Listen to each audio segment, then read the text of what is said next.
No one saw the huge alien ships coming on a Tuesday morning. The sky was clear and blue 1 minute, and the next huge crystal ships were hovering over every major city on Earth. The sun went behind these huge buildings in New York, London, Tokyo, Mumbai, and Sydney. It looked like they were bending light around their edges. It was the third cup of coffee of the morning for Commander Jake Williams at the Pentagon when everything went wrong. Every hallway was filled with alarms. The phones rang non-stop. Within minutes, every military base on Earth was on the highest alert level ever. Jake ran to the command center with his heart racing, knowing that whatever was going on was important. The show then began. The same picture appeared on every TV, computer screen, and smartphone in the world. The thing in front of them was unlike anything else humans had ever seen. It was almost 8 feet tall, and its skin looked like oil floating on water. It changed colors all the time, and they weren't colors that were found in nature. The voice seemed to come from all over when it spoke, and its eyes were big and gold. The alien said in a calm, matter-of-fact voice, "I am the commander of the Valkyrie Reclamation Fleet," as if it were reading a shopping list. "Our ancestors planted the seeds of this world, which you call Earth, 100,000 years ago. We changed the primitive species we found here by adding genetic material from our empire. That experiment led to your birth. This world belongs to Valkyrie. You have 1 solar cycle or 1 day to leave this world. If you don't follow the rules, you will be forced to leave. This is not a deal. This is a notice of reclamation." The screen went black. The whole world was quiet for about 5 seconds. Then things went crazy. When the broadcast ended, President Robert Miller was already in the Situation Room. They pulled him out of a meeting about the budget and put him in the safest room in the White House. The Joint Chiefs of Staff, the heads of all the intelligence agencies, and video feeds of leaders from all over the world were all around him. Everyone looked scared. Miller was the only one who didn't look angry. The first person to speak was General Patricia Hayes. She had been in the military for 40 years and had fought in 3 wars. Jake had never seen her look worried before. She looked scared now. "Mr. President, our satellites show that there are at least 200 ships in space. Each one is as big as Manhattan. Their technology is hundreds of years ahead of ours. If they choose to attack, our defenses won't last more than a few hours. Maybe not as much." One of the screens showed the Russian premier speaking. "We're keeping an eye on the same numbers. My scientists say that the energy levels are through the roof. One of those ships could glass over a whole continent." The Chinese chairman nodded sadly. "We agree. This is a threat that could end all life. We should take their request very seriously." Miller leaned back in his chair and didn't say anything for a long time. Everyone was patient. People knew the president could stay calm under pressure, but this was different. There was no terrorist attack or nuclear threat from another country. This was aliens telling people to leave the only home they had ever known. Finally, Miller spoke and his voice was steady. "General Hayes, I want all of our nuclear weapons to be ready to go. Give me direct lines to every country that has a military. It doesn't matter if we've been enemies for 100 years. Right now, we're all on the same side. Put all of the missile defense systems online. Every satellite weapon, every experimental project in the works, everything." "Sir," an advisor said, "even if we throw everything at them, the odds—" "I don't care about odds," Miller said. "And have our communications team write a reply. Short and to the point," someone asked the president. Miller smiled, but it wasn't funny. "Tell them that Earth doesn't want their kind offer. Let them know that if they want our planet, they can come and get it." People in the room started fighting. People yelled about missions to kill themselves and causes that were hopeless. But Miller raised his hand, and the room slowly quieted down. "Listen to me," he said, and now his voice was full of certainty. "Maybe we can't win. They might kill us all. But I won't let aliens think they own us and let us go quietly into the night. Our ancestors didn't come out of caves and build cities just so we could give up the first time someone bigger comes along. We fight. That's how we do things. That's how we've always done it." General Hayes stood up straight. "Sir, I'll get every weapon system up and running. All of them." Something amazing happened over the next 20 hours. Countries that had been enemies for a long time began to share information. North Korea gave South Korea information about missiles. India and Pakistan worked together to set up their defense grids. For the first time in decades, the US and Russia worked together. Israel and Iran put their differences aside. The whole world came together to say one thing: no. Jake Williams worked all day and all night to coordinate with military bases all over the world. Scientists were taken out of universities and research labs. They sped up the development of every crazy experimental weapon that had been sitting around. If it could hurt the alien ships, it got moved to the front of the line. This included lasers, railguns, and electromagnetic pulse weapons. 20 hours after the aliens sent their message, Earth sent its response on every possible frequency. President Miller himself said the message in just 8 words: "This is Earth. We say no. Come and take it." The commander was confused by the human response while in orbit on the Valkyrie flagship. In the 5,000 years that the Valkyrie had been taking back-seated worlds, no species had ever said no. There was usually panic, maybe some scattered resistance, but in the end, everyone did what they were told. The species would leave and the Valkyrie would take back their land. Easy. Clean. Effective. But these people had said no.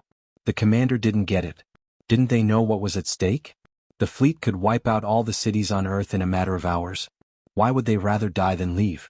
The second officer said, "Maybe they don't know what we can do." The commander nodded slowly. "Then we will show you. Start firing on their biggest cities. Maybe they'll change their minds once they see how strong we are." The Valkyrie didn't know, and they couldn't have known, that people had been fighting for their whole lives. They fought against nature, against each other, against sickness and hunger, and against everything else the universe threw at them. And now, with extinction staring them in the face, humans were about to show these aliens what a species that had been fighting for a long time could do when it was in a tight spot. The Valkyrie were about to learn a very hard lesson. Never underestimate a species that has nothing to lose. The war for Earth was about to begin. The first attack happened right as the sun was coming up over the east coast. Captain Tom Harris had been awake for 36 hours straight, fueled only by coffee and pure adrenaline. He was on the bridge of the space station Defiance, which had been a research center for studying cosmic radiation until 3 days ago. Now it was covered in every kind of weapon that people could find and attach to it, like nuclear-tipped missiles, railguns taken from naval destroyers, and experimental energy weapons that had never been used outside of a lab. Tom kept an eye on the radar screen as the Valkyrie ships moved into place over New York City.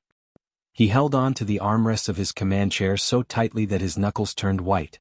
His crew, which included scientists, engineers, and even a few astronauts who had volunteered, stood at stations they had only recently learned how to use.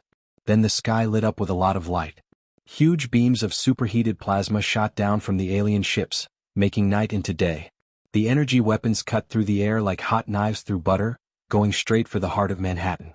Similar attacks lit up the skies over a dozen other big cities, including London, Tokyo, and Moscow. The Valkyrie were very clear: either give up or die. But the aliens didn't expect what happened next. Earth's defense grid came to life like an angry hornet's nest that had just been kicked, instead of the screaming panic and immediate collapse they had seen on 100 other worlds. "All stations, this is Defiance Actual," Tom shouted into his headset. "Free weapons. I say again, weapons free. Set them on fire." The response was quick and huge. Nuclear missiles were fired from silos that had been empty since the Cold War. Submarines came up and fired all of their weapons. The International Space Station now had kinetic bombardment systems, which let it drop tungsten rods that hit with the force of small atomic bombs. All of the satellites that could shoot weapons did so at the same time. The first wave hit the Valkyrie shields without any trouble. Their technology was advanced enough to deflect or destroy most normal weapons. But people weren't using normal tactics. 10 more missiles came after every one that was stopped. For every weapon they stopped, people threw something else at them. Tom watched the battle on his screens. Come on, he said to himself. Just a little bit closer." Dr. Rachel Moore was in a fortified bunker deep in the Rocky Mountains in Colorado. She was surrounded by computers and quantum physics tools that looked like they belonged in a science fiction movie. For the past 5 years, she had been working on theoretical quantum entanglement for use in weapons. Her bosses had said it was a waste of money. Now it was the secret weapon of all people. "Target lock confirmed," one of her assistants said. "Alien fleet is in place." Rachel's finger was close to the switch that would turn it on. Her hands were shaking, but not because she was scared. This was it, the moment that would either save the world or be a huge failure. She had only tried out the quantum mines and computer simulations. There hadn't been time for real-life tests. "Deploying mines now," she said and pressed the button. In orbit, thousands of tiny devices, each no bigger than a basketball, appeared from hiding places around the Valkyrie fleet. The alien sensors didn't even pick them up. The mines had been launched days before, floating on cold paths, completely still and not visible to regular scans. Now they turned on. The quantum mines didn't blow up like regular mines do. Instead, they made localized fields of entangled particles that messed with the basic physics that kept the Valkyrie shields together. The shields worked by moving incoming attacks into other dimensions. All of a sudden they had to move their own displacement. It felt like I was trying to pull and push at the same time.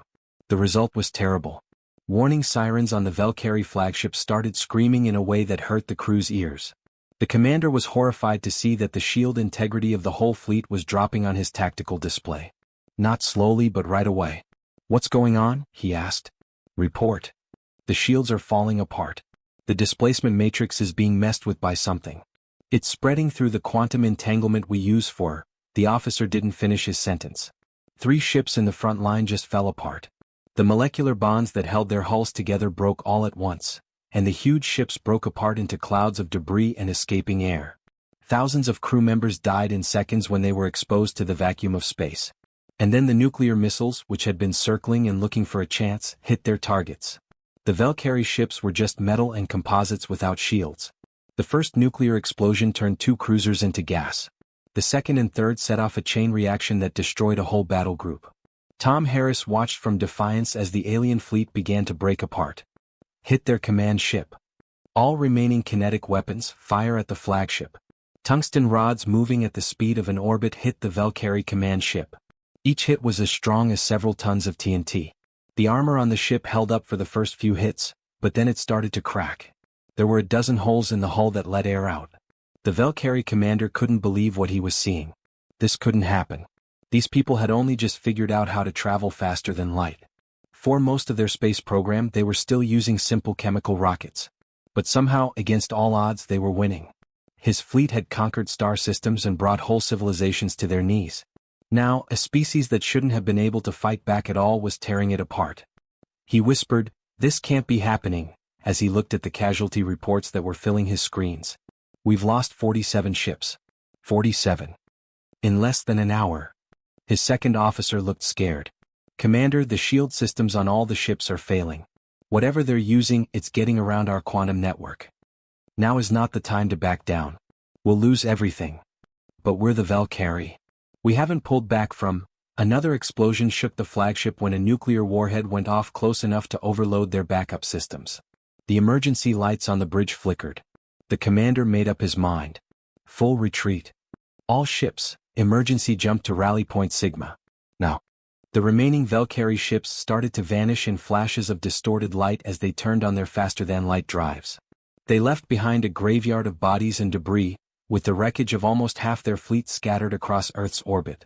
Major Kyle Davis of the Peterson Space Force Base in Colorado jumped out of his chair and raised his fist in the air. "They're running. The aliens are really running."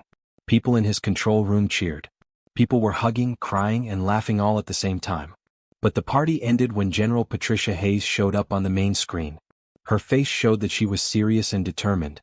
"Major Davis, stop celebrating and pay close attention. Get ready for pursuit operations." Kyle blinked. "Ma'am? Pursuit? We barely made it through." "We didn't barely make it, Major. We won. Now we're going to make sure they never come back," the general said, his eyes hard as steel. "Prepare all of our spacecraft for flight.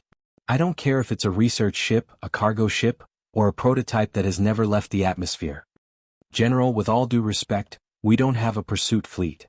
If it has engines and we can strap weapons to it, I want it ready in 12 hours. Now we do, Major. We barely have a space program that can. NASA is changing everything. SpaceX is giving up all of their ships. Every country that can launch is helping out. If we have to, we'll put together an armada out of spare parts and willpower." She moved closer to the camera. "Those aliens came here to kill us. They did not succeed. Now we're going to follow them home and make sure they know what happens when you threaten people. We are done playing defense. People are going on offense." The USS Vengeance was a total disaster by any reasonable standard. It used to be 3 different spaceships, a cargo ship, a deep space research ship, and a luxury yacht for billionaires. It was now held together with whatever materials engineers could find, covered in armor plating that didn't match, and had weapons that looked like they had been added as an afterthought. Which they had been. Whenever the ship changed direction, it groaned and shook. Half of the crew's bunks didn't have enough gravity, so people slept with their backs against the walls. No one could figure out why the life support system made strange clicking sounds. One engineer said that duct tape and prayer were all that held the ship together. But it did fly. It was more important because it had guns. Many guns. Colonel Mark Stevens stood on the crowded bridge and looked at the tactical display, which showed a damaged Valkyrie cruiser drifting near Jupiter's orbit. The alien ship couldn't jump to faster-than-light speed because it had been damaged in the first battle. It was trying to crawl away slowly and sadly. Mark smiled. Not a nice smile. "Boarding teams, get ready," he said over the ship's intercom. "We're going to hunt." Mark led 42 Marines through the ripped-up hull of the alien ship 30 minutes later. They had used a modified mining laser to make a hole in the side, and now they were inside, moving through hallways that were too big and too tall for people. The ship's lighting hurt people's eyes, the gravity was a little too strong, and the air smelled like burning copper. The Marines moved in close formation, guns drawn. These weren't the cool plasma rifles or energy weapons you see in sci-fi movies. They had modified assault rifles that fired armor-piercing rounds, shotguns loaded with experimental ammo, and a few experimental laser weapons that overheated after 30 seconds of continuous fire. It wasn't as advanced as Valkyrie technology, but it did the job. The first contact happened at a point where 3 hallways met. 6 Valkyrie soldiers showed up with sleek energy weapons that hummed with power. They shot first, sending beams of superheated plasma through the metal walls like they were made of butter. Danny Chin, a private, got hit in the shoulder. The plasma burned through his armor and skin. He yelled, dropped to one knee and kept shooting. His bullets went right through the Valkyrie's light armor. 2 aliens fell. While Danny's squad mates pulled him back and fired back, someone yelled, "Man down! Man down!" Mark didn't think twice. Don't stop. We die or they die. No in between. Military schools would talk about what happened next for years to come. The Valkyrie defenders were shocked by how fiercely the Marines attacked. When soldiers got hurt, they didn't run away. Instead, they found cover and kept firing. They switched to grenades when they ran out of bullets. Some of them even charged with combat knives when they ran out of grenades. 8 Valkyrie soldiers pinned down Sergeant Lisa Rodriguez's squad in a cargo bay. 3 of her people had already died. She told her team to use the bodies as cover instead of running away. It was awful and brutal, but it worked. The Valkyrie hesitated because they didn't like the plan, and in that moment Rodriguez's squad opened fire and killed 6 of them. Lieutenant Bobby Walsh led another team that figured out how to use the ship's environmental controls as weapons. They hacked into a terminal by shooting it until it broke in useful ways and let air out of whole sections where Valkyrie soldiers were stationed. Aliens who had never been in a situation where they had to suddenly decompress died gasping and confused. The fighting was brutal and happened up close. People died in every battle, but they kept going. The Valkyrie had better armor, weapons, and training. But they'd never fought an enemy that wouldn't stop. Never. People kept coming even when it was clear that it was hopeless. Mark's troops had lost 19 Marines by the time they got to the ship's bridge. The people who lived were covered in blood, some of which was theirs, some of which was from aliens, and some of which was from friends who weren't coming home. They were tired and angry, and they were running on fumes. The captain of the Valkyrie and his top officers were there. They raised their guns, but Mark could see how scared they were in their golden eyes. They knew what was going on all over their ship. They knew what was going to happen. "Give up and you'll live," Mark said plainly. "Fight and you don't. You get to choose." The captain of the Valkyrie made a smart choice. He dropped his weapon. On the Valkyrie homeworld 800 million miles away, distress calls were coming in from all over the fleet. The High Council met in their grand chamber, which had been around for 10,000 years, and listened to reports that got scarier and scarier as the hours went by. The main screen showed one transmission from a science ship that had just barely escaped Earth's orbital space. The captain of the ship looked like he was haunted. "Council members, you need to know what we're up against. These people don't just fight. They learn about everything. They learn. They've picked up pieces of our destroyed ships in the week since our retreat. They've figured out how our shield technology works. Made it better in some way. They've made our plasma weapons work with their old-fashioned power systems. And they're making ships. A lot of ships. They're coming." Another counselor stood up, and his skin, which was shimmering, showed how upset he was. "How can this be? A decade ago they could barely go into space." The captain on the screen looked right at the camera. "Because they don't see problems, they see chances. They learn about and copy every weapon we use against them. They take advantage of every weakness they find. They're not fighting for land or resources. They are fighting to stay alive. And I'm beginning to think we made a big mistake. What have we woken up to?" The broadcast was over. There was no noise in the council chamber. On Earth, Ambassador Jennifer Hayes stood in front of a video conference with all the world's major leaders. The conference was taking place in a bunker 300 feet below the surface in Switzerland. Everyone looked tired these days, but her voice was strong and clear. The Valkyrie came to our world and told us to go. They thought it would be easy to get rid of us. They were wrong. She stopped for a moment to let that sink in. Now we can choose. We can stay here, fix our defenses, and hope they don't come back. We could also go after them. Make sure they never threaten Earth again. The Prime Minister of the UK spoke out. Ambassador, with all due respect, we barely made it through their first attack. Our losses were terrible. Following them to their homeworld is a death sentence. Maybe, Jennifer said. Or maybe it's the only way we can really be safe. They know where we are. Eventually they'll come back with a bigger fleet. Unless we can get them to see that hurting people is a really, really bad idea. The head physicist on the Faster-than-Light project, Dr. Paul Anderson, raised his hand. He looked like he hadn't slept in a long time. Ambassador, our FTL engines are still just ideas. We've learned more about the Valkyrie technology we found, but building working drives for our ships? That will take a long time. Maybe decades. Jennifer's eyes got hard. Doctor, you have 6 months now.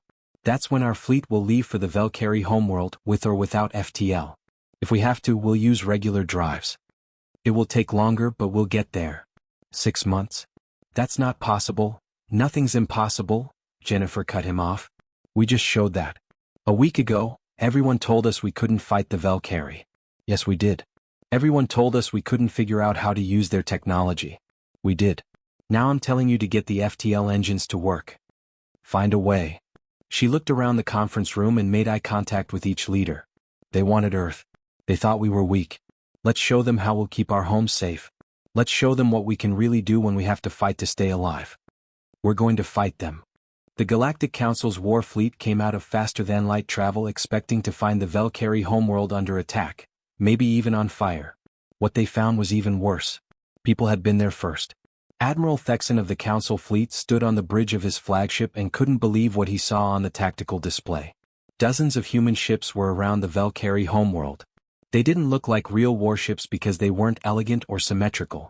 They looked like they were thrown together, not symmetrical and almost ugly. But every one of them was armed, and his sensors showed that they were all ready to fire. The human blockade had completely cut off the whole planet.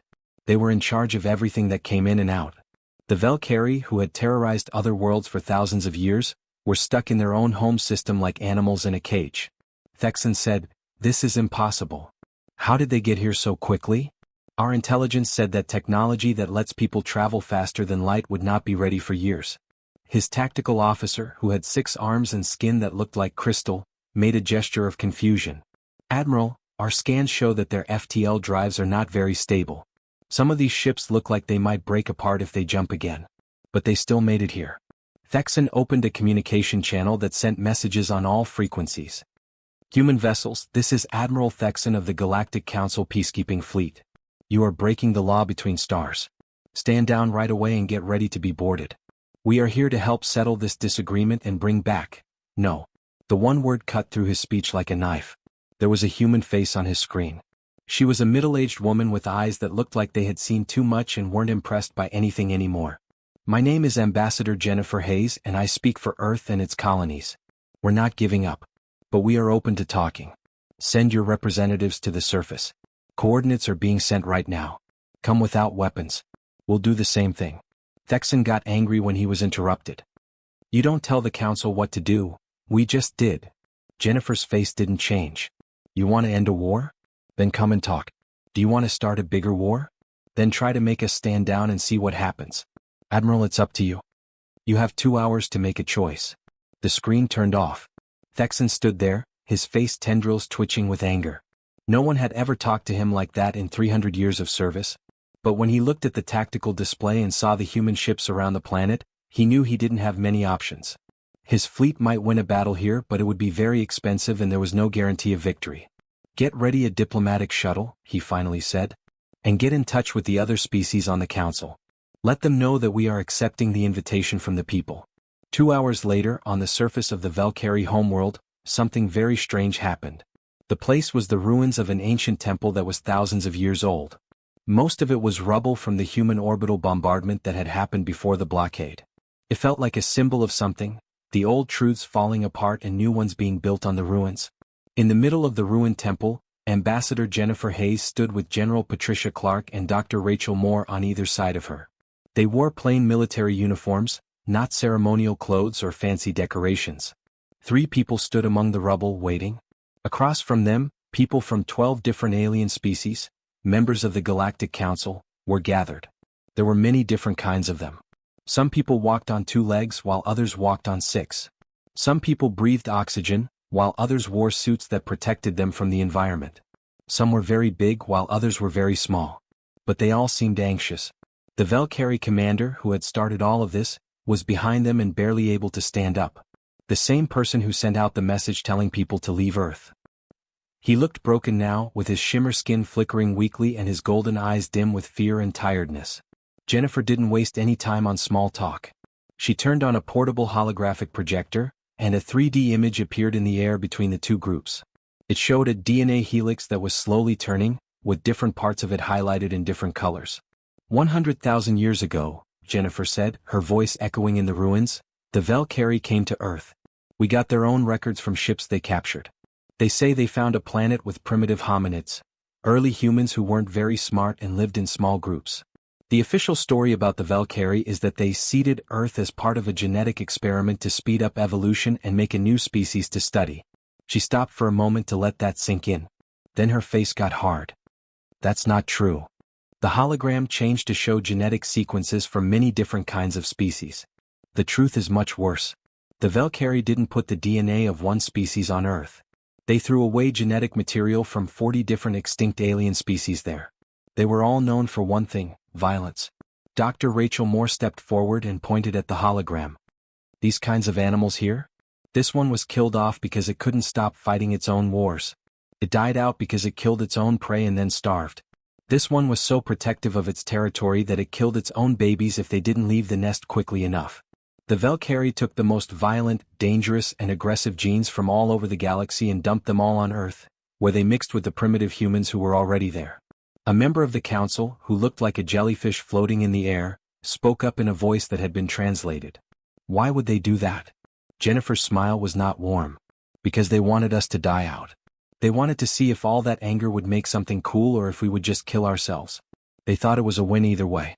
They could look at the results from a safe distance, and if we survived, they could come back and take the planet back for themselves. We were never meant to win. We were a test of failure. The hologram moved again, this time showing timelines of evolution. But here's what the Valkyrie didn't see coming. All that anger? All that fighting? We didn't die. It made us tougher. The 40 species died out because they couldn't change. Their aggression was rigid and instinctual. Ours changed over time. We learned to work together when it was necessary for our survival. We learned how to compete when it helped us get better. It all made sense. Millions of years of evolution, tribes fighting each other and then teaming up, civilizations rising and falling, and endless wars teaching us how to be better at war. General Patricia Clark stepped up now, and her smile had a dangerous look to it. You made weapons for us. You put the DNA of the most violent species in the galaxy into a blender and hoped it would destroy itself. You made something new instead. We're not just one mean species. We're a mix of all your worst fears, honed by millions of years of survival of the fittest. She stared straight at the Valkyrie commander, who seemed to shrink under her gaze. You forgot about us. Let us die. Then you came back expecting to find nothing or something weak that you could easily control. You found a species that used all that violence and anger to stay alive instead. We didn't kill ourselves. We took over our own planet, got rid of our natural enemies, built civilizations that spanned continents, and when you came to get back your property, we beat you back and followed you home. The Valkyrie commander was shaking all over now. He tried to say something, but he couldn't get the words out. Jennifer's voice broke the silence like a knife. You made us who we are. You left us. And then you acted shocked when we fought back. That's your problem. You are responsible for all of this. Admiral Thexan finally spoke up. What do you want from us? What's your demand? Jennifer's eyes were as hard as steel. Recognition.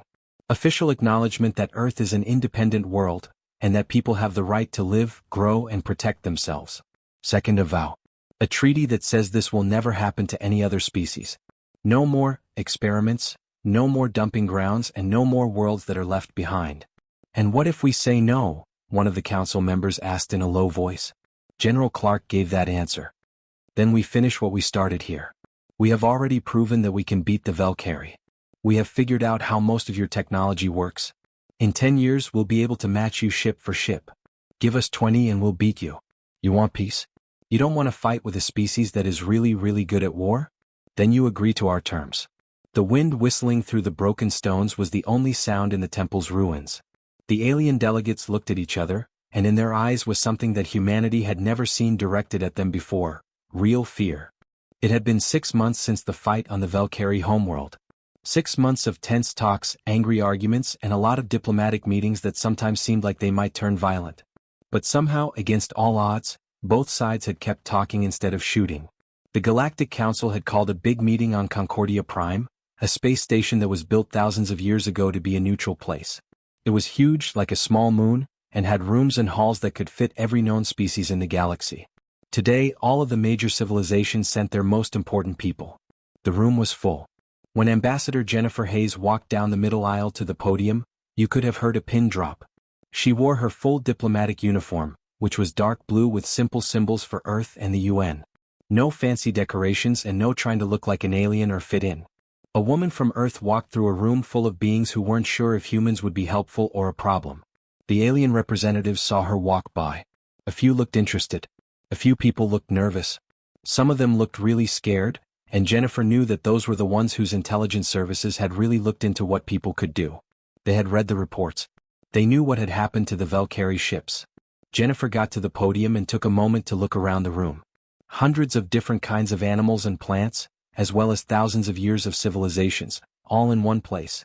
And they were all here because of people. Earth had done something no one expected, fought back and won. Members of the Galactic Council, Jennifer began, her voice loud enough to reach every corner of the huge room. 6 months ago, people were about to die out. We were told to leave our home planet or be forced to leave. We picked a third option: we fought back. And by doing this, we've changed the galaxy's view of who we are and what we can do. She stopped for a moment to let that sink in. The Council has made us an offer since then. Full membership in the galactic community. Access to your technology, your trade networks, and the knowledge you've gained from thousands of years of space travel. In return, people would stop fighting and agree to follow galactic law. There was a murmur in the room. This was it, the moment everyone had been waiting for. Would people agree? Would they still be a threat? The tension was so thick that it could be cut with a knife. After careful thought, Jennifer said, and after talking to every country on Earth and every human colony in our system, I'm allowed to give you our answer. She took a deep breath. We agree. Like a wave, relief washed over the chamber. Delegates who had been holding their breath let it out all at once. Some people celebrated in ways that were unique to their culture. Some even clapped, which sounded strange coming from beings with different numbers of arms and legs. Jennifer raised her hand, and the room slowly quieted down. We agree, but with one condition. The relief died right away. Silence fell back down like a hammer. All eyes, whether they were eyes, sensory organs, or something else, were on the human ambassador. A screen behind Jennifer lit up, and it showed President Robert Miller sitting in the Oval Office on Earth. He stared straight into the camera and at all the alien civilizations that were there. Let me be very clear, he said, his voice full of conviction. Earth is not for sale. You can't trade it. There is no room for negotiation. Any species that threatens humans, tries to take over our world, or tries to hurt our people will have to deal with the full military might of Earth and all of her colonies. This is not a joke. I promise. General Patricia Clark stood next to Jennifer at the podium. She had been standing off to the side, but now she stepped into the light so that everyone could see her. The general's eyes had seen battle, seen friends die, and given orders for attacks that killed thousands. You need to understand something about humanity, Patricia said quietly, but her voice carried. You made us. The Valkyrie threw the DNA of the most violent and aggressive species in the galaxy on Earth, hoping that we would kill ourselves. We did not. We changed. We changed. We made it. And along the way we turned into something you never expected. A species that is very, very good at war. She let that sentence hang in the air for a while. You've seen us protect our home. You saw us stop the Valkyrie fleet. You saw us figure out how to use your technology in weeks when it should have taken decades. You saw us chase the Valkyrie across light years and attack their home planet. She smiled, but it wasn't warm. We were just being defensive then. Please don't ever see us when we're on the attack. Again, Jennifer stepped forward. We don't want to go to war. We want things to be peaceful. We want to do business with you, learn from you and share what we know. We want to be good neighbors and helpful members of this galactic community. But don't get me wrong. If anyone threatens humanity again, if anyone thinks Earth would be a good planet to take over, or if anyone thinks we're weak because we're new to space. She stopped and looked delegates from a dozen different species in the eye. We're not just going to fight back. We'll make war so horrible, so complete, and so completely destructive that even your gods will be afraid of us. Nobody will ever forget the path we burned through the galaxy. The room was completely quiet. You could hear the environmental systems humming and the station's rotation making a slight vibration, but not one delegate spoke. Finally, the council's main representative, an old being from a species that had been traveling through space for 10,000 years, stood up slowly. It said in a voice that sounded like wind through caves, "The council has heard Earth's terms. We think they are fine. It should be noted that people are a sovereign species with full rights and protections. Earth and its colonies are recognized as separate lands. And let it be known that any violence against people will be seen as an act of war against the whole council." It took 3 hours to sign the treaty. Each species had its own way of making deals with its own ceremonies and rituals. But in the end it was done. Humanity was now a part of the galactic civilization. Colonel Mark Stevens and Dr. Rachel Moore stood in a corner and watched the aliens leave as the delegates began to leave. "Do you think they'll really keep the peace?" he asked in a low voice. Rachel smiled, but it wasn't a very funny smile. "Look at them. Look closely. They are scared of us. They're acting friendly and diplomatic, but what's really going on? They are afraid. They've figured out that humans aren't just another species to add to their collection. We're not the same as before. Something that could hurt." Mark said, "Fear isn't a good base for peace." Rachel said, "No. But it's a good start. And to be honest, after what they did to us, coming to Earth and telling us to leave our own planet, it's fine with me that they're a little scared. People are honest when they're scared. Fear makes them think twice before doing something dumb." Mark nodded slowly. "Yeah. Let them think about what happened. Let them tell stories about the animals that fought back. Let them be scared." In a small town in Iowa, Jack Miller, a former Marine, sat on his porch with his 7-year-old daughter Katie on his lap. They were using a tablet to watch the news about the signing of the treaty. Katie wanted to stay up late to see history being made. "Daddy," she asked when the ceremony was over, "are the aliens going to come back? Are they going to try to take our world again?" Jack kissed her on the head and smelled her strawberry shampoo. He thought about all the things he'd seen during the war. The friends he had lost. The aliens he had killed. The nightmare of fighting in zero gravity, where up and down didn't mean anything. "Maybe, sweetheart," he said truthfully. He never thought it was right to lie to his kids. "Maybe they'll try again one day. But you know what? This time they'll remember what happened. They'll remember that people never give up. That we stand up for what is ours. And they'll really think about it before they do anything." "Because we're strong?" Katie asked. "No, because we're survivors," Jack said. "We don't have to be the smartest, strongest, or most advanced. We just have to keep going. And what about people? We're really good at not giving up. On every screen, display, and public monument in human space, on Earth, on the moon bases, on Mars colonies, on the orbital stations, and on asteroid mining facilities, there was a simple message: Earth remembers. Earth endures." It wasn't a threat. It wasn't a brag. It was just a statement of fact. Humanity had almost died out, but it didn't. They were told to leave their home, but they didn't. Had been attacked and fought back. People thought it was primitive, but it proved them all wrong. The galaxy learned a hard lesson. Never underestimate a species that has nothing to lose and everything to fight for. Don't think that something newer is weaker. And never, ever try to take Earth away from people. It wasn't because of better technology, an ancient heritage, or a divine right that humanity had earned its place among the stars. They had earned it through blood, sacrifice, and an iron will to live. They had shown the galaxy what happened when you pushed a determined species too far. And the galaxy would never forget. The Indie Claude is AI, so he can make mistakes. Please check your answers again.